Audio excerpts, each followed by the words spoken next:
In this video, I will show you how to set up Dolby Atmos on your PC for your home theater, completely free. This is for Windows 11. If you have Windows 10, go to my other video, link in the description. First, open the Microsoft Store. You can search it down here.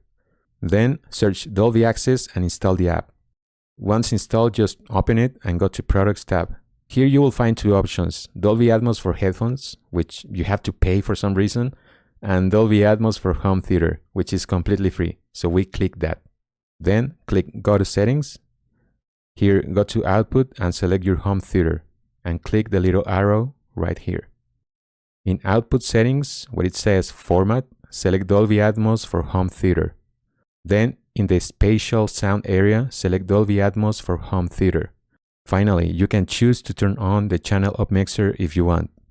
And there you go, now you can enjoy your home theater sound in your games, so have fun. And don't forget to tell me what system you have and how it sounds.